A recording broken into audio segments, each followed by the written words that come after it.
When I was a little boy, I asked why. I was curious about the world. I was very interested in causality. Why, Mommy? Why did things happen the way they did? Why, Daddy? Now, in all truth, in all honesty, sometimes I asked why in order to resist certain things. Why do I have to go to bed?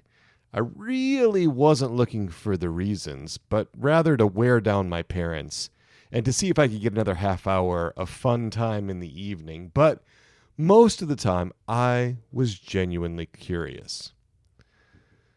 Today's episode 75 of the podcast Interior Integration for Catholics, is titled The Blue and the Orange, Reconsidering Depression and Mania Through the Lens of Parts. It's released on July 5th, 2021, and we are getting into the why of two very common psychological conditions: depressive episodes and manic episodes, the fundamental diagnostic criteria for the diagnoses of depression and bipolar disorder. But we're going to do it in an unusual way. We're going to focus on the why. All right, let's head over to the Diagnostic and Statistical Manual, 5th edition. This is the major diagnostic manual. And according to its publisher, the American Psychiatric Association, quote, "The Diagnostic and Statistical Manual of Mental Disorders, DSM, is the handbook used by healthcare professionals in the United States and much of the world as the authoritative guide to the diagnosis of mental disorders. DSM contains descriptions, symptoms, and other criteria for diagnosing mental disorders. It provides a common language for clinicians to communicate about their patients and establishes consistent and reliable diagnoses that can be used in the research of mental disorders.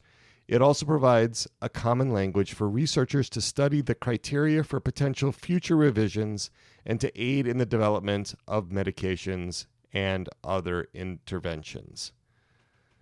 Okay. That was a long passage, a big mouthful. But notice what's missing in this passage about the goals and purpose of the DSM. It says nothing about the why of different conditions, and it says nothing about informing the treatment of any condition. The DSM has a long history of being atheoretical.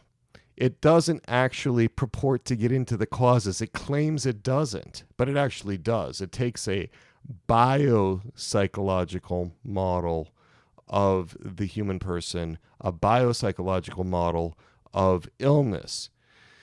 It makes no claim to help actually treat these diagnoses. Now, we're going to go much further than the DSM in our discussion of depression and mania today. We're going to look at depression and mania through the lens of our internal parts. And I'm clinical psychologist Peter Malinowski, your host and guide in this podcast, Interior Integration for Catholics. And this podcast is all about psychology grounded in a Catholic worldview. It's all about shoring up the natural foundations for our spiritual life.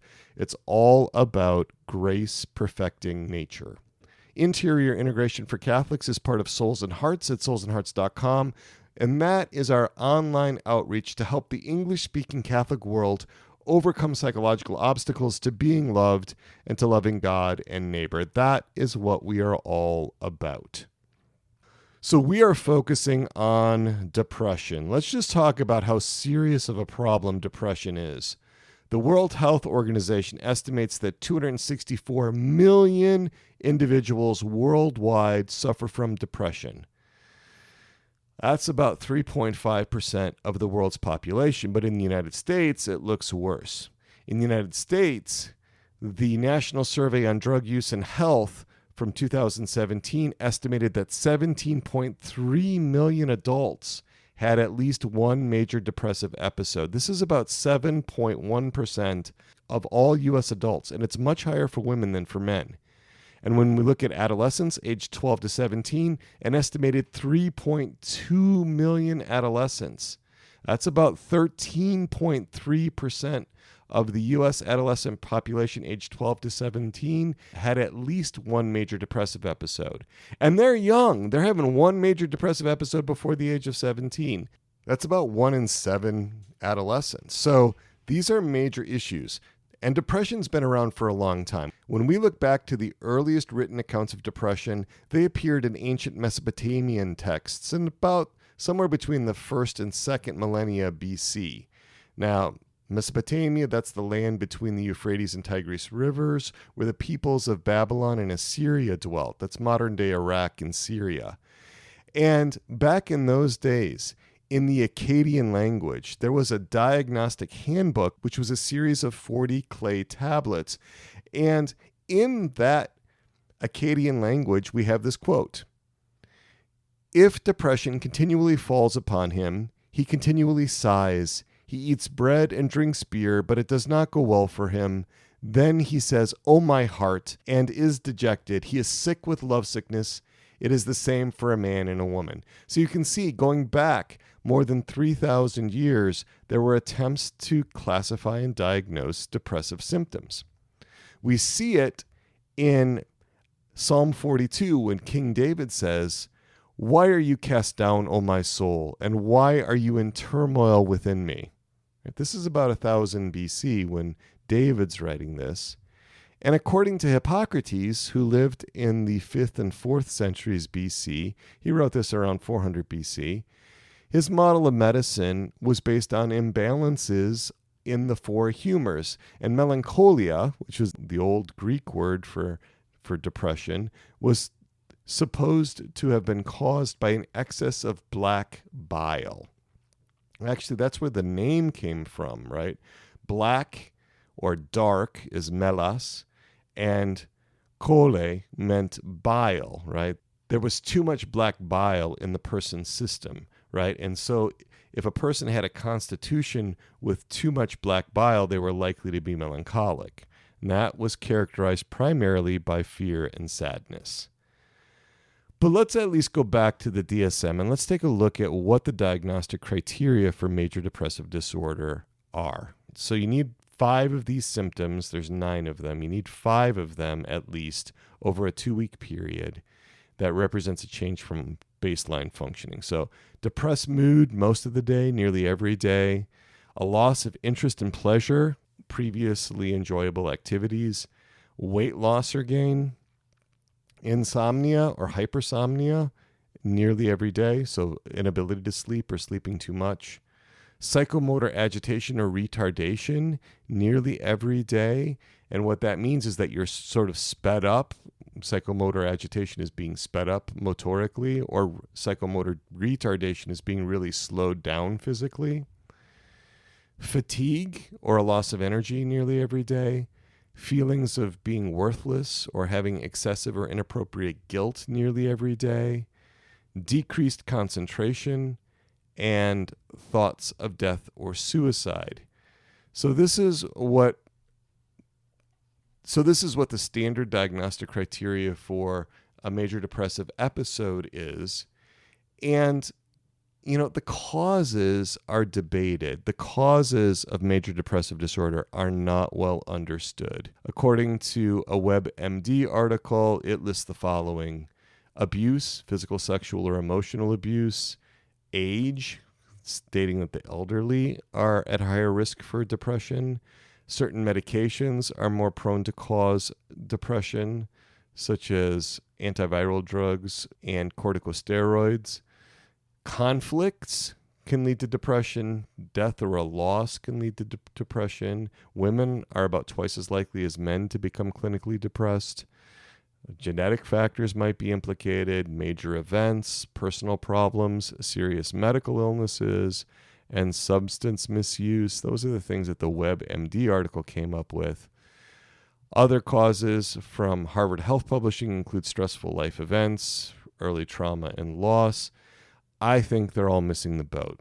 I think they're all looking at things that are risk factors and that are correlated with symptoms of clinical depression, but they're missing the most important causes. And I reviewed these in episode 62.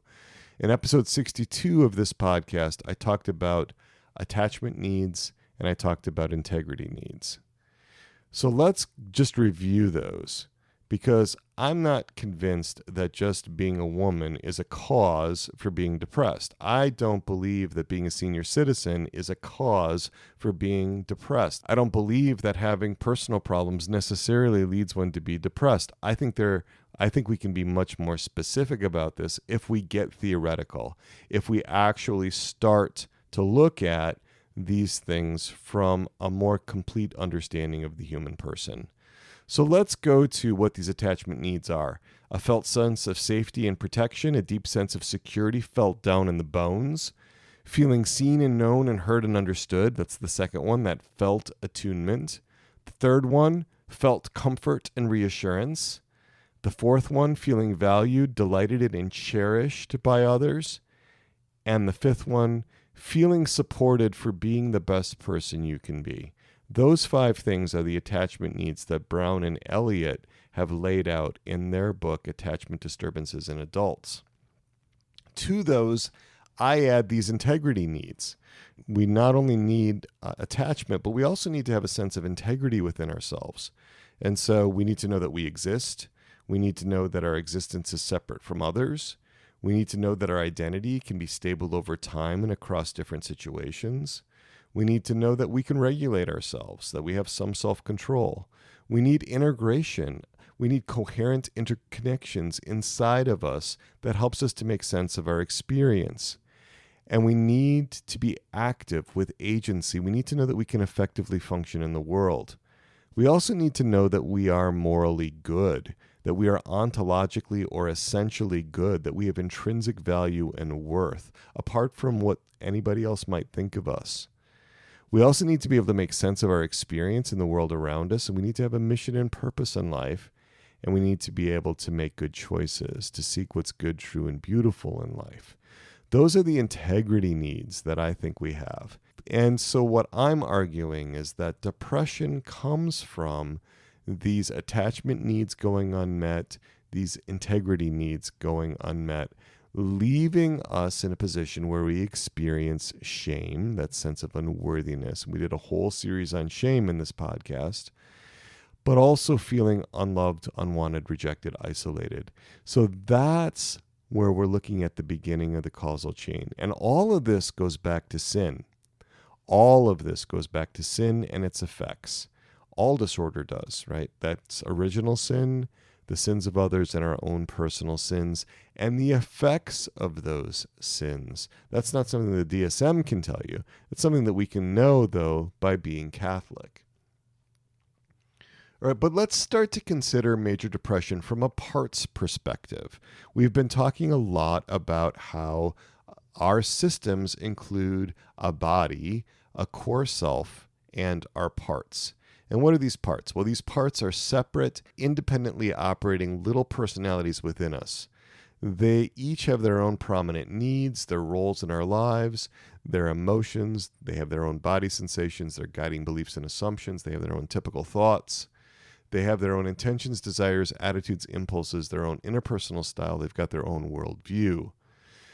So these parts of us, when they're not integrated, when they're not working collaboratively and cooperatively, they have a huge impact on our experience. And here's what I really want you to know. When there is significant depression, that depression is always carried by the parts. We often say something like, man, I'm really depressed. But what that really means is that a part of me is depressed. And that part of me is really prominent right now. That part is in the front. It's blended. It's driving my bus. It's coloring my entire outlook. But it is not all of me. It may seem like it's all of me. If that blend is really strong, if it's really complete, it will feel like all of me is depressed, that the depression has taken over my whole being, when it's really only that one part. Even though it's really only that one part, though, it still can feel like it's everything. We can have that distortion, right? There's always a reason for a part to do what it does. Parts always have good intentions. They're always trying to help, but their impulses can be misguided due to the limited vision that they have. because they are parts acting independently of the core self, they miss things. They don't see all the consequences clearly. They're like the blind men and the elephant who we discussed in the last episode, episode 74. A blended part tries to convince us that its point of view is the only point of view, that its agenda is the only agenda, that its perspective is the only perspective, that its proposed course of action is the only proposed course of action. And what happens when we're blended is that we get tunnel vision. We start to see the world only as this part does. Now, depression manifests itself in different ways depending on the roles or functions that different parts play within our systems. Right? Remember, there's three major roles that parts have in our systems. The first are the exiles, the second are the managers, and the third are the firefighters. So let's start with the exiles. We're going to review this. The exiles are really sensitive parts. These are the parts that have been exploited, rejected, or abandoned in external relationships. They're the ones that have suffered attachment injuries, relational traumas. And these exiled parts hold the painful experiences that have been isolated from conscious awareness. And why are those experiences separated from conscious awareness? Why are they in the unconscious? Well, that's to protect the person from being overwhelmed with the intensity of the experience that the exiled parts hold. These parts have stepped into the breach. They've taken on these experiences, all of this unresolved intensity, in order to allow us to continue to function so that we're not perpetually overwhelmed. The part is overwhelmed, but then the part is banished from conscious awareness, still holding that unresolved material. These exiled parts desperately want to be seen and known. They want to be safe and secure. They want to be comforted and soothed. They want to be cared for and loved. They want rescue and redemption and healing. And so in the intensity of their needs, in the intensity of their emotions, with the burdens that they carry, like depression, these exiled parts threaten to take us over and destabilize the person's whole being, the person's whole system. They want to take over the raft because they want to be seen and heard. They want to be known, they want to be understood, and they can flood us with the intensity of their experience. And that also can harm our external relationships. There's some tremendous disadvantages to that. These exiles can carry burdens of shame and dependency and worthlessness, fear, terror, grief, loss, loneliness, neediness, pain, a lack of meaning or purpose, a sense of being unloved and unlovable, a sense of being inadequate and abandoned, and also the burden of depression. Exiles are the parts that step in to carry the burden of depression so that depression doesn't overwhelm our systems and incapacitate us. And protector parts exile the parts that are burdened with depression because that depression is so toxic. But these exiles with the depression, they want to be heard, seen, and known and understood. So they attempt to jailbreak. They want to get back on the raft. And the only way they know how to be accepted on the raft is to become king of the raft, like we were talking about it in episode 74, and overpower all the other parts. Then they hope to be seen and known and heard and accepted and loved. But because they blended with the self, because they dominated the self, because they took over, there's no possibility of being in relationship with the self. So these parts, when they blend, they're able to scream their pain and distress. They're able to signal it. They're able to overwhelm with the intensity of the experience. But that doesn't get them what they really want. When a depressed exiles take over, they wind up shutting the system down. You see that depressed mood. You see that anhedonia, that loss of interest and pleasure. You see that insomnia, or it could be hypersomnia, psychomotor agitation, or retardation. You see the fatigue, the feelings of worthlessness, the problems with concentration and attention, and you may even see thoughts of death and suicide, right? So exiles can bring that depression to the fore. But that's not the only way that we become depressed. Let's talk about how managers also can carry depression. Now let's remember, managers are the proactive protector parts. These are the parts that work strategically, they work with forethought, they plan, they are working hard to keep control of situations and relationships to minimize the likelihood of you getting hurt. They work really hard to keep you safe. So they have an agenda. They are controlling, they're striving, they're planning, they're caretaking, they're judging. They can be really pessimistic. They can be really self-critical. They can be really demanding. Managers can use symptoms of depression to try to keep us safe. Let's go through some of these symptoms again. Depressed mood, right? So a manager can use pessimism to keep us from trying new things and to keep us from risking failure. A manager can use a loss of interest and pleasure, can use that anhedonia to keep us from enjoying a romantic relationship that might challenge us, that might develop into some kind of committed relationship, but that the manager is really terrified of.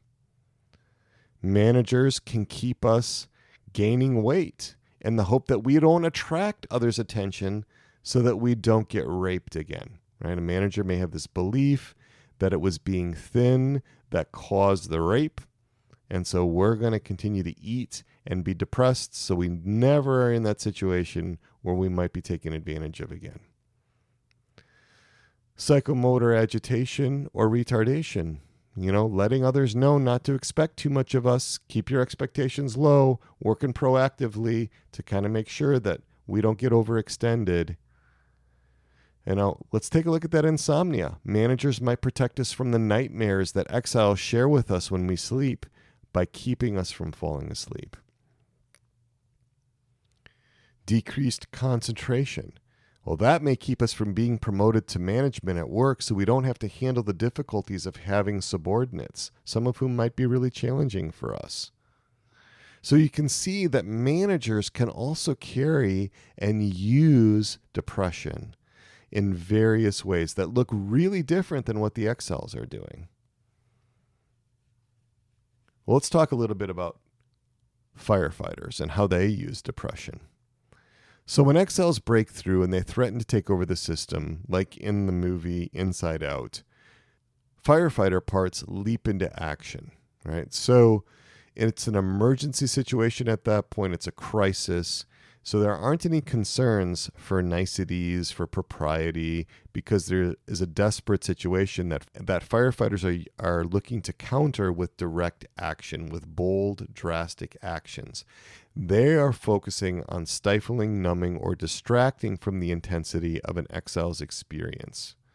So this can lead to depression being used as a tool in the firefighter's kit.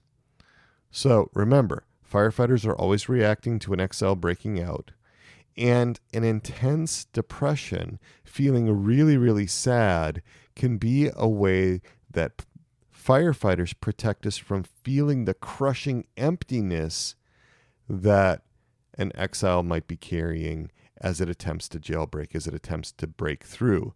So in the firefighter's mind, the depression, the sadness is much better than feeling a void of nothingness that leads us to start questioning whether we even exist or not, right? So the firefighter's pursuing an integrity need of knowing that I exist, protecting against being swept away by the soul-crushing nihilism of an exile burdened with a void, with the feeling of being nothing. Can you see that? Can you see how it would be better to feel something, even that really intense sadness and depression, than to question whether you exist or not? Right? So that's how a firefighter might use the intensity of depression to ward off something worse. Another example might be fatigue. Firefighters can often use fatigue, for example, under the belief that it's better to spend 20 hours a day sleeping than to cope with the overwhelming grief and loss that an exile carries due to the recent death of a spouse. Firefighters are also the ones that might resort to suicide as a desperate attempt to escape from the intensity of some other kind of pain. It might be seen as the only viable release from an impossible situation. Now, something really important here is to remember that parts are not their roles. Parts are not their functions, and parts are not their burdens. All of those roles, functions, and burdens can change. If parts are unburdened, they no longer have whatever burden they originally carried. Parts can give up their burdens of depression if the conditions are right. That's called unburdening in internal family systems. So as the person's internal system becomes more and more integrated, parts begin to trust in the leadership of the core self more. Parts become more collaborative. Parts become more cooperative. Parts find new, constructive, healthy roles within the system. And one thing that's really important to also remember is that parts can hold their intensity. Exiles do not have to overwhelm the system with the intensity of their experience if they believe that they will be helped. Now, that may be really new information for managers and firefighters, because anytime they may see that exile, it's when they're attempting to break through and take over the entire system. But exiles only act that way if they feel they have no better option. What we're about in doing this internal work that's informed by internal family systems is to give them better options. So let's take a little bit of a poetry here. This is the first part and the last part of a poem by British actress Cara Delevingne. The poem is called Depression, and this is how she opens it. Who am I? Who am I trying to be? Not myself, anyone but myself, living in a fantasy to bury the reality, making myself the mystery, a strong facade, disguising the misery, empty, but beyond the point of emptiness. And she concludes the poem with these 3 lines. I'm lost. I don't need to be saved. I need to be found. Right there, you hear the voice of the exile carrying the depression. I'm lost. I don't need to be saved. I need to be found. That part is just looking to connect. It's looking for a relationship. It's looking to be understood, connected with. It's looking to be heard, seen, and known. Those are the attachment needs. Those are the integrity needs that we've been talking about. And that's how this experience of depression plays out. I think understanding this from the perspective of parts makes it so much clearer and so much easier to work with these things internally. We're not just experiencing them as impersonal drives. We're not just experiencing them as conflicts or introjects. We're not just experiencing them as sort of the epiphenomenon of consciousness, but they're actually organized into parts, and those parts make sense once we begin to really enter into their worlds. So let's shift gears here and start to talk a little bit about mania. Well, what is a manic episode? The DSM-5 defines a manic episode as, quote, a distinct period of abnormally and persistently elevated, expansive, or irritable mood and abnormally and persistently goal-directed behavior or energy lasting at least 1 week and present most of the day, nearly every day. All right, so during this period of mood disturbance and increased energy or activity, you got to have at least 3 of the following DSM symptoms. The first one, inflated self-esteem or grandiosity. Number 2, decreased need for sleep. Number 3, more talkative than usual or pressure to keep talking. Number 4, flight of ideas or subjective experience that thoughts are racing. Number 5, distractibility. Number 6, increase in goal-directed activity. Number 7, excessive involvement in activities that have a high potential for painful consequences. Number 8, the mood disturbance is significantly severe to cause marked impairment in social or occupational functioning. Number 9, the episode is not directly attributable to a substance or to another medical condition. About 2.8% of U.S. adults have a bipolar disorder diagnosis, and bipolar disorder affects approximately 5.7 million adult Americans aged 18 or over. It's also been around for a long time. We can go back to the 1st century AD, where the Greek physician Aretaeus of Cappadocia, he's credited with being the first to express the concept of a mood spectrum, where you've got these extremes of mood that somehow go together. All right, so I'm going to argue that mania is primarily used by firefighting parts who are defending against a crushing depression carried by an exile. Let me invite you to notice that the defining characteristics of manic episodes, how they're the polar opposites of depression. Now, psychoanalytic theory holds that manic episodes are a denial against being overwhelmed with grief or loss.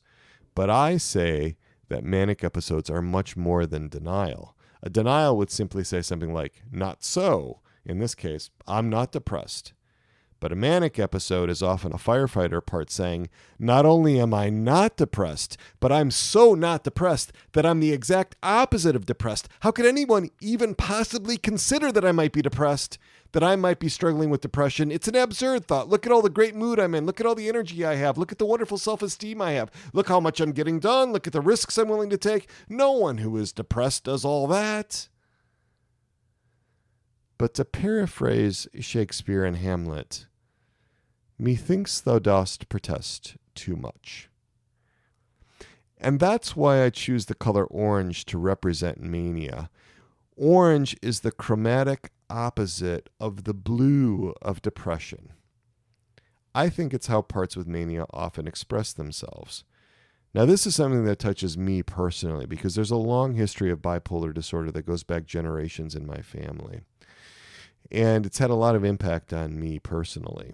And while I personally have never met the criteria for a manic episode or hypomanic episode, I certainly can feel those dynamics within me. In episode 71, which was titled A New and Better Way of Understanding Myself and Others, I offered you a description of 10 of my parts, right? And so one of those parts you might remember is melancholio.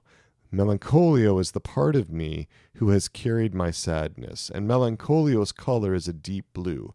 Each of my parts has a color, and they use those colors. We use those colors when I'm journaling and I'm expressing, the experiences of my parts as I get in touch with those. Melancholio writes with this deep blue color. And my creative part, who happens to be orange, is the one that can really rev me up, that can really take on some of the qualities of a manic episode in order to protect me from the intensity of the sadness that sometimes melancholio carries. So I wrote a little poem of my own to describe what goes on within a system that is experiencing the tension around mania and depression. And this is a haiku called The Inner Waters of Mania. Surface waters roar, churning to drown the silent sobbing of the deep.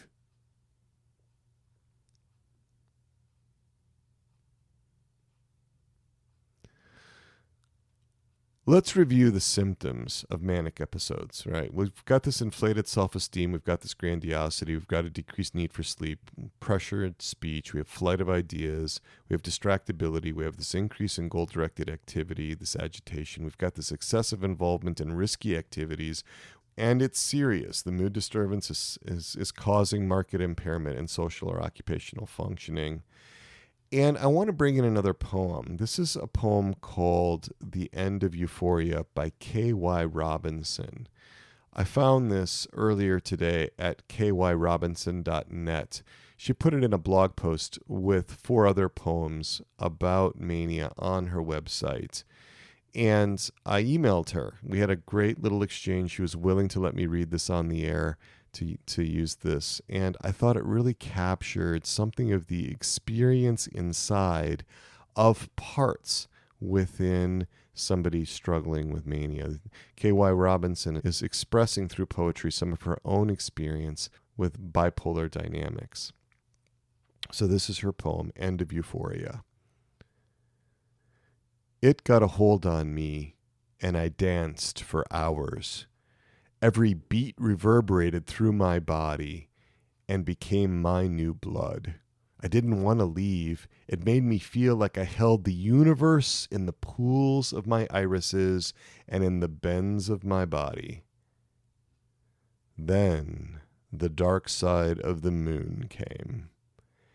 I burned myself out like a star and crashed into melancholy. The marmalade of mania was no longer sticky and sweet. My mind turned against me.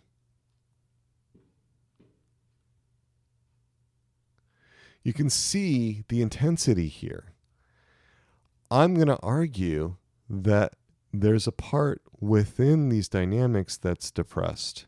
And there's another part that's protecting against it, that's guarding against it with the intensity of mania.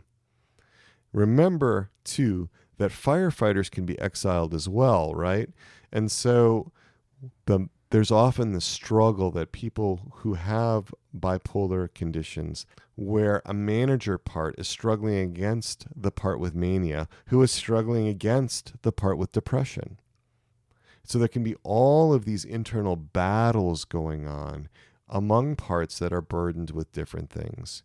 And because these parts only have partial vision, because they have a very limited vision and they have a very specific agenda and they have very specific things that come from their experience that they're protecting against or that they're trying to bring to attention, you get parts working at cross purposes. So what's the alternative? Rather than trying to suppress or repress parts, the alternative is that all parts are welcome. The alternative is that we get to know all parts, that we understand their concerns, that we address them, that we witness all parts, that we recognize that all parts are good and that all parts have good intentions, even when the means they use may be really maladaptive or harmful to ourselves and to other people. It's about working toward that interior integration. It's about working collaboratively and cooperatively across parts. And it starts with that unblending that we talked about in the last episode, episode 74. Well, a lot of people ask questions about medication. I get a lot of questions about medication. And so let's start with this disclaimer. I'm not a physician. I'm a psychologist. I don't have prescription privileges. I have a PhD. I do not have an MD. And I don't give advice on medication choices or on dosages in specific cases or anything like that. If you think your medication is helping you, I'm not going to argue with you about that. I don't want to try to dissuade anyone from taking medication for psychological issues if they think it's helping them. But here's the thing. So much of one's thinking about medication depends on what they see as the cause of the problem. It makes sense to take medication if you think that psychological problems pop up unpredictably because of spontaneous chemical imbalances. You take the medication to restore the chemical balance and reduce the symptoms. That makes sense if that's how you look at the cause or the etiology of psychological problems. But professionally and personally, I don't see it that way. I don't believe that psychological symptoms are so random, spontaneous, and unpredictable. On the contrary, once you understand a person at the level of parts, everything becomes so much clearer. You can see reasons for everything, even for the content of delusions and hallucinations, even for severe self-harm behaviors, cutting oneself, burning oneself. If you enter in to the phenomenological world of the other person or into your own world, the behaviors, thoughts, feelings, body sensations, attitudes, the dysfunctional patterns of social interaction, they all begin to make sense. Now, there are cases in which a psychological problem can be purely or primarily organic. It could be due to a medical condition, for example, due to head trauma that caused brain damage, or due to a brain tumor on the pituitary gland that disrupts your whole endocrine system, resulting in mood swings. But most of the time, psychological symptoms have psychological causes.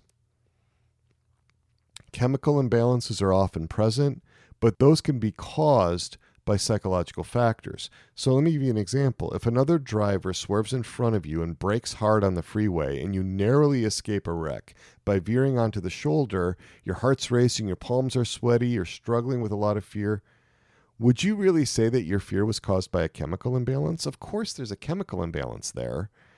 But really, was it the perception of a real threat to your safety through this near accident? As a Catholic psychologist, I want to move much further back in the causal chain than chemical imbalances. I want to address and resolve the trauma that causes chemical imbalances. I want clients to heal from the shame and from how they perceive themselves to be unlovable. I want their unmet attachment needs and their unmet integrity needs to be met. I challenge anyone to show me the psychotropic medication. I want you to show me the antidepressant or the mood stabilizers that can do that can heal trauma. Look at how the pharmaceutical industry markets those drugs. They tout how their drugs provide relief from certain symptoms. They don't promise anything about resolving the underlying causes of the symptoms. They don't talk about unmet attachment needs. They don't talk about unmet integrity needs. So medications can and on some occasions should be used to help with symptom management if the person's parts are in agreement. An IFS therapist and psychiatrist, Frank Anderson, has written a lot about this. There's a role for medications, but with the medication, let's also be seeking healing at a much deeper level, at those primary causal levels. So let's be seeking for that healing at those deeper levels, at those primary levels, at those first causal levels, not just at the level of psychophysiology. Because Freud, more than 100 years ago, discovered something he called symptom substitution. Freud was using hypnosis to treat certain kinds of hysterical paralysis, and it was successful for resolving the symptom of the paralysis, but it wasn't getting at the root cause. And so what he found was that these, what I would say are parts, these parts found other ways to express their distress. They found new symptoms. Freud called that symptom substitution.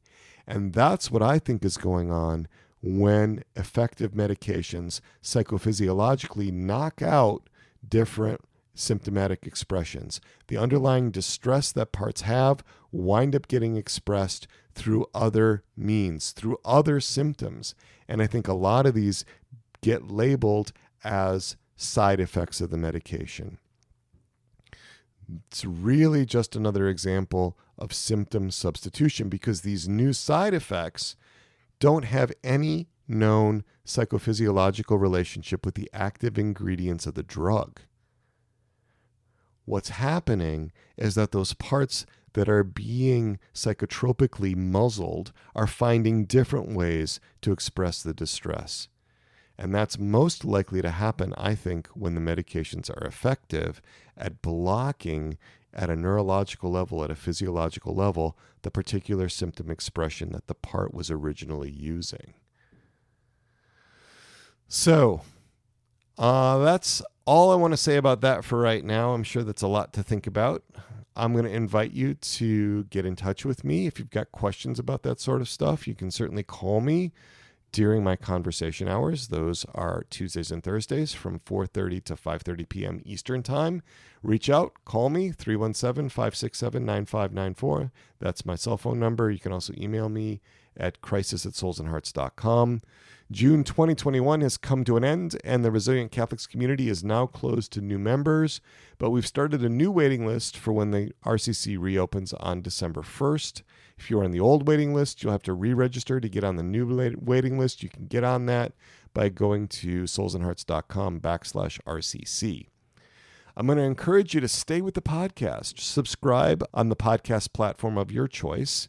Interior Integration for Catholics is on all the major podcast platforms: Apple Podcasts, Spotify, Google Podcasts, Stitcher, CastBox, Podcast Addict, Overcast, Pocket Casts. We're on all of them.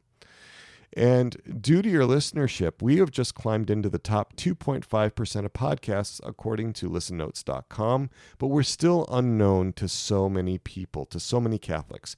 It also helps if you leave us reviews on the podcast, for the podcast, on your podcast platforms. I also have something very exciting for you men out there.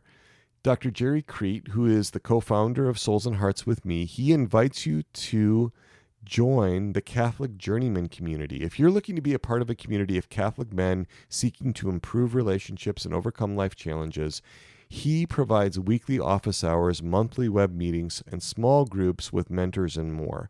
Check that out at soulsandhearts.com/Catholic-journeymen or at CatholicJourneymen.com. And that's journeyman, M-E-N, not journeyman, M-A-N. Check that out. Something really worth exploring. So I'm going to invite you to pray for me, that I be small, that I be humble, that I trust in a childlike way in our Lord and Our Lady, and that this podcast bring to you what you need to hear, that I can be a vehicle for you getting what you need. And to that end, again, I encourage you, reach out to me. Let me know what you need.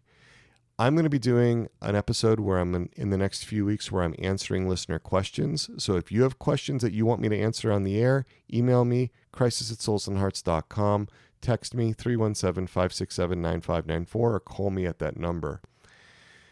And with that, we'll call it a wrap. We'll invoke our patroness and our patron, Our Lady, our Mother, Untie her of Knots. Pray for us. St. John the Baptist, pray for us.